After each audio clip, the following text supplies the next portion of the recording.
You're back with us today watching EV Powered, and we've got another review of an electric vehicle. And no, it's not a rendition of the 911 Turbo, it's actually a Hyundai. So let's take a look at the front.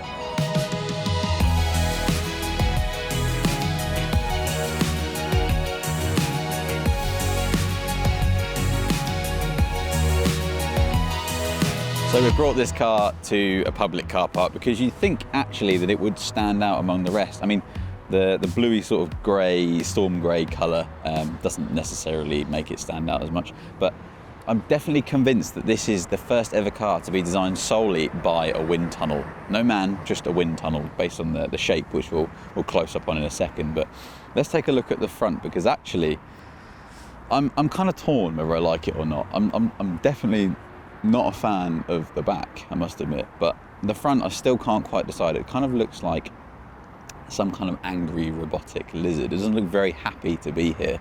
If we come in a little bit closer and we'll just take a look at some of the trims as well.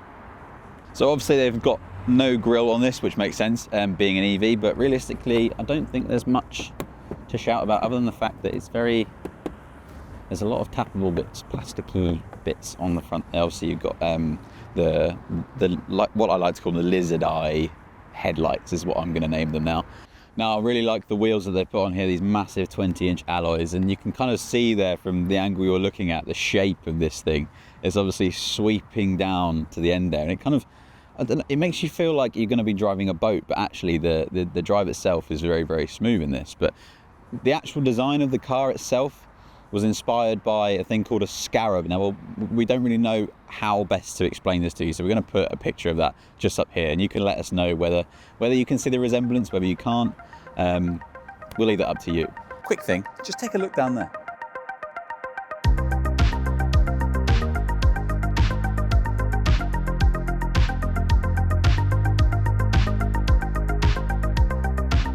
Now on the side, obviously they've followed that kind of aerodynamic theme. Everything's kind of flush to the side. You've obviously got the handles there that are tucked in nicely.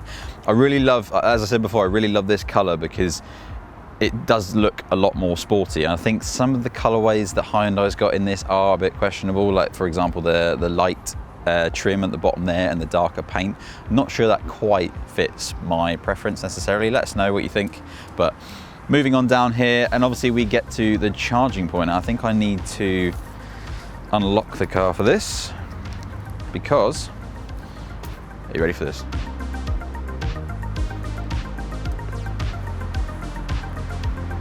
It's electronic. Obviously, try not to trap your hand, wrong button. Try not to trap your hand in as it goes back in.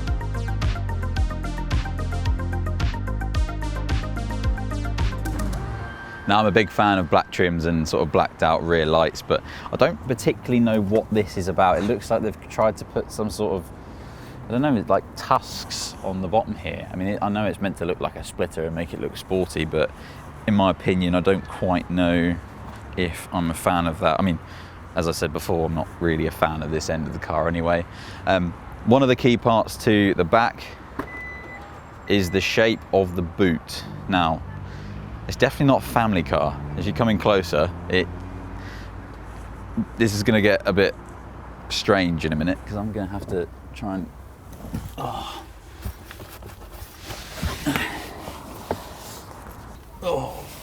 So I have to reach quite far in there to get this lovely Hyundai branded bag. But realistically, it's not really a family car. I mean, you can't really stack anything in here. Push chairs might be quite tricky to get out, but you could probably fit maybe a couple of larger cases and a small case in there. So I definitely think it's much more tailored towards a commuter business use rather than a full family of four.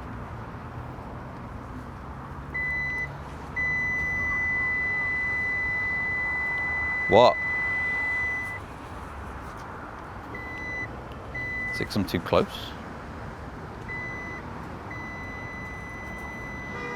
What are you doing?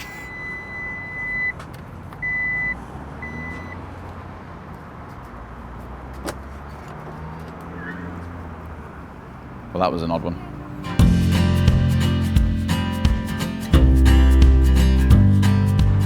So just quickly, while we're at the front here, we're just going to talk about price and one of the key things as well, charging in this car. This is just over about 46k, this model, the premium rear-wheel drive model. And one of the things I think really stands out with Hyundai is their charging capabilities. So with 350 kilowatt charger, you can actually charge from 10 to 80% in around 18 minutes, which is not bad for a very full charge. Otherwise, with a, hang on, let me think, 11 kilowatt charger, it does take about 7 hours to do. But personally, I say this all the time, is that if you're charging at home, you're not necessarily going to be rushing to go anywhere fast. That said, we've given you a pretty good look of the outside, so let's take a look on the interior. So we just got into the car, and when I first sat in it, it was very promising, but I must admit I have got a bit of a crooked neck from this. Now, I've got broad shoulders, and I don't think these seats quite suit me. That would probably be the one downside to owning this car, and it's probably the one thing that would put me off. But otherwise, I mean, this is essentially our Hyundai tech hub, and it kind of resonates a lot with the Hyundai Kona. So we've got that video here which we can show you. But all in all, I think everything is just kind of really clean, really accessible. You've got paddle shifters here which are used for your regen braking modes. All the buttons on the steering wheel are all kind of one purpose only. I think in the Kona there are a couple where they kind of, you press one but then a multiple setting comes on and it's all a bit confusing, but it doesn't take you long to get used to. But we'll talk about the driving later on the road. Now, design. Again, I don't think the armrest really helps the driving position with this. I mean, I understand why they've done it. They've tried to retain that sort of sweeping air tunnel type shape that you can see on the outside of the vehicle. But it's just, firstly, it's too low. I think when you're sitting and driving, you can see here, like I'm almost stretching to try and get the wheel. Now I can actually pull it forward slightly, but even then I think maybe, I don't know actually, maybe that might help. I'll give that a go when I drive it. But other than this part, we've also got the window buttons on the inside. They've taken a note out of Fiat's book and put them in the middle there. Not entirely sure whether we like that yet. Our producer doesn't like it, but I could get used to it. I feel like it's quite nice to have all the things with your left hand so you can concentrate on driving properly. Now, let's switch on.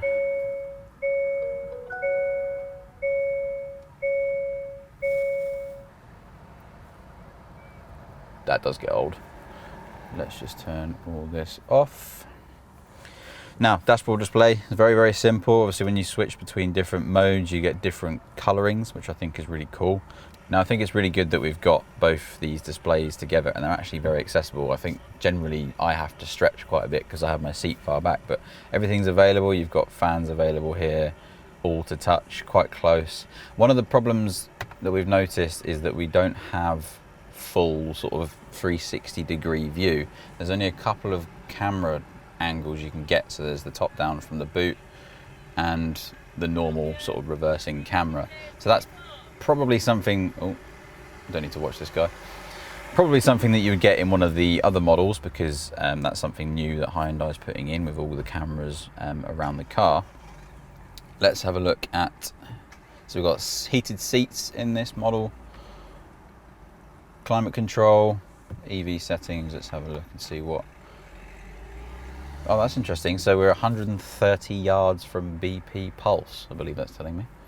There we go. So if anyone's worried about charging and range, which by the way in this is around just shy of 340 miles, I believe. But if you are worried about charging, then definitely worth using that function there, which tells you where the nearest charging points are. So let's take a look in the cubby space. Now we've got plenty of room in here for stuff and things and stuff. 2 USB-C ports in there. I'm not sure whose sticker that is. Now, like I mentioned, the buttons in here for the windows. 2 relatively big cup holder spaces, obviously with adjustable bits there, so you can fit different shaped bottles and cups and stuff. Now we also have a old USB in here, and the reason for that is because unlike the Kona, you have to plug in your phone for the first time to use CarPlay, which I think is a definitely a markdown, because that is incredibly annoying, especially when you don't have one, because we're all living in the 21st century and we're now on USB-C. Generally, I think in terms of the dashboard as well, it's got everything you need in front of you. There's no head-up display in this one. I believe there is head-up display in some of the other models of the Ioniq 6. But, you know, drive modes, lovely change of colour, just to let you know that you're in a different mode. You've got obviously your regen braking modes there, mileage, things like that. All very simple, and I like the fact that there's buttons for everything, so you don't have to worry too much about about taking your hands away from the wheel. In terms of materials, now we do have some cheaper bits down here. Oh, and also just to mention, there is a massive cubby space, which I think is pretty good, considering that often gets wasted in some designs like this. They've kept all that there. In terms of the materials on the door, now we've got sort of the, I don't know, that's not really leather, maybe some kind of alternative material. They've gone wild with plastics, I think. They've got some sort of different bits here. They've got kind of a frosted bit here, and then a plain black there. This is one of the things that we looked at, which we're not too sure about, and our producer says it kind of looks like a fin, which I personally think that as you look at the dashboard as a whole, it kind of resembles a dinner tray. Now, if we look up to the ceiling of the car, it does, again, feels very cheap. It's one of those kind of materials. I don't know if you can hear that, but they've also kind of carried it over and padded these. And I think they're almost trying to hide the fact that these are plastic, but I don't think necessarily that I would really like that kind of mesh feeling on the ceiling. I mean, I guess it's not really something you look at. I mean, other models, you'd have a sunroof up there, but now I'm probably going to take my sunglasses off in here because it's very dark without a sunroof. Personally, I'm kind of disappointed that I can't adjust my seat, because although, I mean, there is a lot of legroom in the front here, but the actual seating position isn't quite the best. You can see there that obviously I've got a lot of space underneath my leg. Now they've kind of carried on that armrest thing again. I don't know what is this? I'm sure we'll give you a close-up of this, but there's like a tiny little plastic kind of door cubby above the original door cubby, which, by the way, are very, very narrow. There's not really much. You can probably just about get a hand in there. If your hands are too wide, you might even struggle. Heated seats in the back here. What else is there? We've got some sort of mesh storage here again, 2 USB-Cs, and that's pretty much it, I think. Let's have a look in here. Okay, no through loading as far as I'm aware. You can't actually grab that, but 2 cup holders there. Yeah.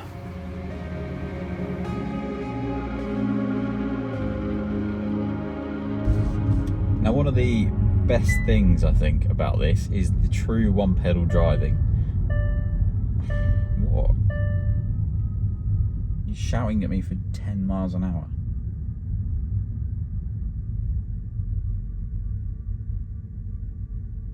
This is going to take a while. Anyway, one of the key things I think about this car is the one pedal driving. It is fantastic. I mean, sometimes if you're coming in at a faster speed, it can require braking, but the majority of the time you can actually enjoy just using that accelerator pedal.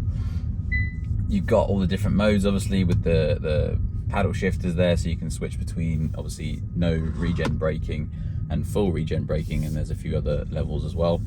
But in terms of that, I think that is really, really smooth. It can be a bit juddery sometimes. I mean, it does, yeah, it can vary depending on how fast you're going. Now, in terms of the drive itself, there is quite a lot of road noise in this compared to the Kona. Even if you've got music playing, you can still hear quite a lot of the noise from the road. But other than that, everything is really smooth, really sharp and easy to use. Power steering is as smooth as you would expect it to be. Now, when it comes to the different modes, we've got eco mode, normal and sport. Definitely don't need a snow mode in this like we did in the other car, but you can definitely notice a difference in terms of responsiveness of the regen braking. When you're in the sport mode, it definitely slows you down a lot quicker.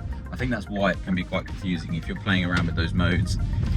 the actual regen itself does kind of change depending on the mode that you're in.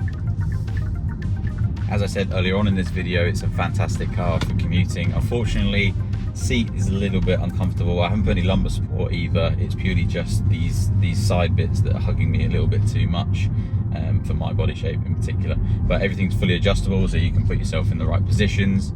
And I think for the right person, it would be a fantastic commuter. Then you've got obviously motorway driving, which you can sort of get the most out of all of the driver assistance functions. You've obviously got all the buttons on the dashboard for cruise control, lane assist, steering assist. Those two kind of come together. And then with cruise control, obviously you've got distance lane keeping as well. It's also a very unstressful drive. I mean, there's actually a mode on here, which let me show you if it will do it. Isn't that nice?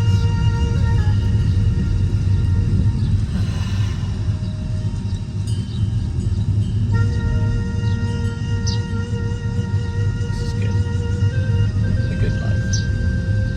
So all in all, I definitely think the driver's assistance functions work for the driver. Many cars that we've driven on EV powered, they almost fight against you in many scenarios, particularly when it comes to steering assist and things like that. It thinks it knows better than the driver, but all of the tech in this car makes driving just so much nicer. So all in all, I think this car aesthetically would definitely turn heads. Not sure if it's for the right reason, but we'll leave that up to you. I definitely think this is a commuter car, personally, in terms of like the tech and how easy it is to drive, especially on the motorway with a lot of the driver assistance modes actually do work very well. I mean, they do need a bit of tweaking, and obviously, you know, that kind of thing is taking a while to develop, but otherwise, it's kind of like Marmite, isn't it? You either love it or you hate it. Let us know what you think in the comments. I've been Tom Swallow, and this is EV Powered.